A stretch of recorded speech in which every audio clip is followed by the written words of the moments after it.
बिस्मिल्लाहिर्रहमानिर्रहीम। वक्त चूँकि बहुत मुख्तसर है और हमारे मुअज़्ज़ज़ मेहमानान गिरामी स्टेज पर जलवा अफरोज़ हैं बहुत देर से और बहुत तवील प्रोग्राम चला है। तकरीबन मगरिब के बाद प्रोग्राम का बाकायदा आगाज़ हो गया था और रात के 2 बज रहे हैं। मैं ज़्यादा वक्त लेना नहीं चाहूँगा। शुक्रिया अदा करना चाहता हूँ अपने आए हुए तमाम मेहमानान गिरामी का जो यहाँ तशरीफ़ लाए। हमारे इस जामिया के सालाना इज्तिमा में उनने हमारी हौसला अफजाई फरमाई और यहाँ लंबे सफ़र करके यहाँ आए हैं। मैं उन सब का मशकूर हूँ।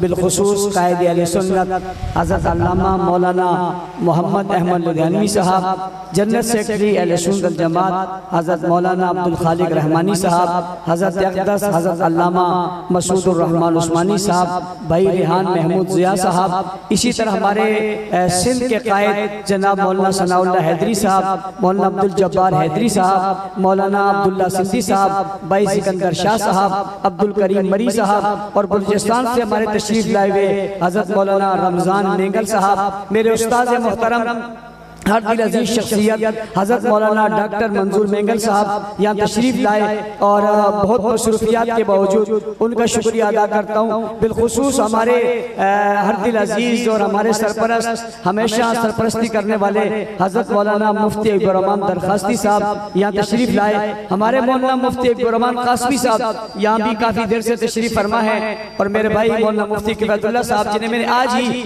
दावत दी और उन्होंने उस दावत पर फौरन जो है वो कबूल की और आज तशरीफ लिया उनका की और जलसा भी था। मैं उनका शुक्रिया भी अदा करता हूँ। लेकिन मैं इसके साथ साथ इन तमाम मेहमानों के शुक्रिया के साथ अगर अपनी जमात कराची का शुक्रिया अदा करूँ तो ज्यादती होगी जिनने लम्हा ब लम्हा इस प्रोग्राम की निगरानी की। अल्लामा रबनवाज हनफी साहब, अल्लामा ताज मोहम्मद हनफी साहब, भाई सलीम खत्री साहब, हमारे जिले के सदर सैयद मोहिद्दीन शाह साहब और हमारे हर दिल अजीज स्टेज सेक्रेटरी और प्यारे दोस्त हज़रत मौलाना शफ़ी शाह बुखारी साहब और मौलाना आदिल उमर साहब और मैं अपने जामिया के इंतजामिया जिसने भरपूर कई दिनों से मुसलसल मेहनत की, मौलाना शुएब साहब, मौलाना सिद्दीक साहब, मौलाना वसीम साहब, मौलाना इमरान साहब और मुफ्ती जनाब मौलाना बिलाल साहब और मुफ्ती सईद साहब और इस तरह तमाम असातिज़ा किराम जिन्होंने भरपूर मेहनत की, मौलाना सलीमुल्लाह बिन हाज साहब इनने मेहनत की और प्रोग्राम को सजाया। उन्हें शाबाश भी देता हूँ, खराज तहसीन भी पेश करता हूँ। हमारे तखस्सुस के उलमा मौलाना मुफ्ती सलीमुल्लाह हैदरी साहब और हमारे मौलाना हैदरी साहब, शकील हैदरी साहब और दीगर उलमा जिन्होंने मेहनत की और कोशिश की, उन सबको भी मुबारकबाद पेश करता हूँ। और मैं अपने तखस्सुस के उन तलबा को जो 45 की तादाद में थे, पूरा साल हमारे साथ गुजारा, मैं उनसे माजरत चाहूँगा। उनकी जिस तरह खिदमत करनी चाहिए थी शायद हम नहीं कर सके, जिस तरह उनका इंतजाम करना चाहिए था नहीं कर सके, लेकिन हमने पूरी कोशिश की उनका इंतजाम और एहतमाम करें और अल्हम्दुलिल्लाह जितना हो सकता था वो हमने किया।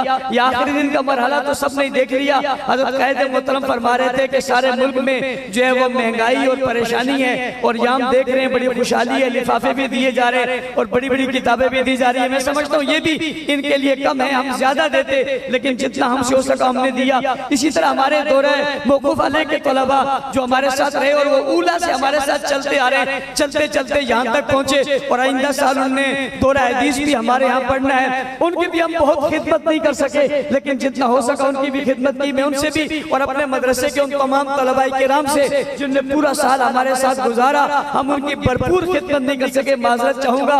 अपना भाई समझ के मैं उम्मीद रखूंगा कि हमारी कभी कोताही कर माफ फरमाएंगे। इसके साथ साथ तफसीर आयत साहबा और फन खिताबत कोर्स जो एक हमारी इनफरादियत थी जिसका हमने आगाज किया था अल्हम्दुलिल्लाह, उसमें भी हमारे पास 300 के करीब मुल्क भर से और शहर भर से तलबा और उलमा तशरीफ लाए। इन 9 दिनों के अंदर हमने उनकी भरपूर खिदमत की कोशिश की और मैं समझता हूँ बाकी जगह तो हमारी कोई कमी कमजोरी कोताही हुई होगी लेकिन इन 9 दिनों में हमने कोई चीज ऐसी नहीं छोड़ी जो उनकी खिदमत में हमने न दी हो। आला किस्म का खाना, बेहतरीन किस्म का इंतजाम, आला किस्म के असातिज़ा, फन किताबत के अजीम माहिरीन, तफसीर की खूबसूरत नुकात, खूबसूरत बातें, खूबसूरत उलमा, उनकी खूबसूरत तकारीर बहुत खूबसूरती के साथ उन तक हमने बात पहुँचाई। मैं उम्मीद करता हूँ इंशाअल्लाह अज़ीज़ हमारे इस पैगाम को लेकर वो मुल्क भर जाएंगे, कोना कोना जाएंगे। जाएंगे, हर घर जाएंगे, इस पैगाम को पहुंचाएंगे और दुनिया को बताएंगे कि तारीख में सहाबाए किराम को ढूंढने वालों तुम किस गंज की दुनिया में आए हो। आओ सहाबाए किराम को देखना है तो कुरान की नजर में देखो। और मुझे अल्हम्दुलिल्लाह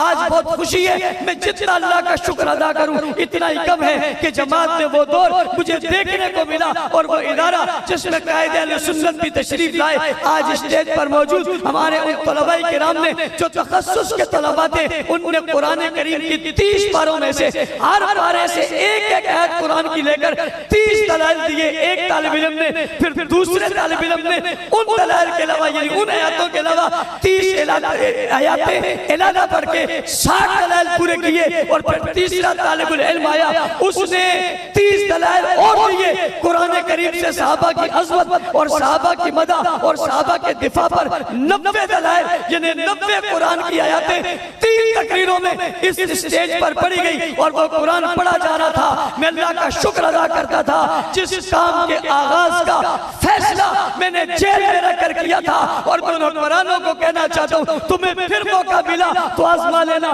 तुमने हमें जेल में बंद किया था, मुझे कड़ियां पहनाई थी और मुझे कड़ियां पहनाकर तन्हाई में रखा था और तन्हाई में रखकर मेरी मुलाकात पर तुमने पाबंदी लगाई थी। मुझे वो वक्त याद है जब मेरे बच्चे कराची से मुझे मिलने के लिए गए थे और जिस दिन मेरी मुलाकात थी उस दिन जेल से मुझे निकाला गया और निकालने के बाद कहा आपको फैसलाबाद ले जाना है। उनसे मैंने कहा मेरे बच्चे आए हुए, उनने आज मुझसे मुलाकात करनी है। उनने कहा हमारे पास मुलाकात की पर्ची नहीं है, बल्कि हमारे पास आज आपकी समाअत की पर्ची है, आपको फैसलाबाद की अदालत में पेश करना है।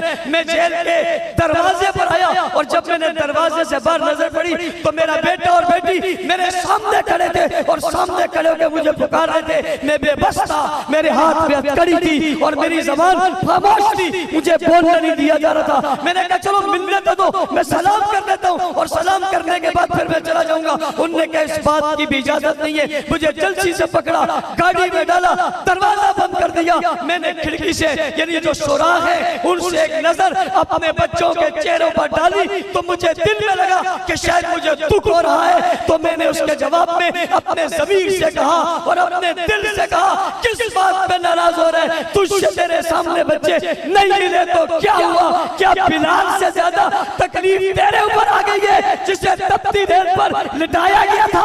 क्या नवाज से ज्यादा तकलीफ तेरे पर आ रही? कोई मसला नहीं, आज नहीं तो कल मिलूंगा और अगर यहाँ नहीं मिल सका तो अल्लाह के फजल से जन्नत में मिलूंगा। इन्होंने हमें मोहब्बत किया। मैंने वहां कह दे तन्हाई में सोचा, सोचने का मौका मिला। या तो आप सोचने ही नहीं देते और आप बैठने ही नहीं देते तन्हा, इधर से आ गया उधर से आ गया, प्रोग्राम सफर आना जाना, लोगों की बातें नारे ये वो सब कुछ चलता रहता है। वहां अपने आपको बंदों की हैसियत मालूम हो जाती है, अंदर चले गए तो अकेले बैठे, कोई बुलाने वाला नहीं है और किसी को बुलाते हैं तो कोई आता नहीं है। और एक अजीब वाकया हमारे साथ हो गया। वाकया ये हुआ कि हम अंदर थे और हमें प्यास लगी, बहुत गर्मी का महीना था और रमजान था और हमने उस सिपाही को कहा कि यार हमें पानी दे दो। उसने कहा कोई पानी शानी नहीं है। फिर हमने उससे कहा यार पानी दे दो, वो सामने तो मशीन लगी है तो मगर ये बोतल भरकर हमें दे दोगे तो तुम्हारा क्या जाएगा? उसने कहा कोई पानी नहीं है। हमने जब फिर उसे कहा तो उसने कहा तुम अपनी औकात में रहो, औकात से बाहर मत निकलो, पानी मांगते हो नहीं देता, जो मर्जी ये कर लो। जब उसने ये कहा तो हमारे 2 दोस्त मेरे साथ थे, वो गुस्से में आ गए। मैंने कहा गुस्से में मत आओ, इसने बात सही की है, इस शख्स ने बात सही की है। हमारी औकात इतनी है कि हमें कोई पानी ना दे, ये जो इज्जत मिलती है ये सहाबा की करामत है। औकात हमारी यही है कि हमें कोई पानी भी ना दे, हैसियत हमारी यही है कि हमें कोई पूछे ही ना। अगर दुनिया आज हमारी बात करती है या हमारी बात का मान रखती है या हमारी बात पे लाखों लोग आते, कमाल हमारा नहीं है, कमाल तो मोहम्मद के यारों का है जिनका नाम हमने लिया तो खुदा ने इज्जतों से नवाज दिया।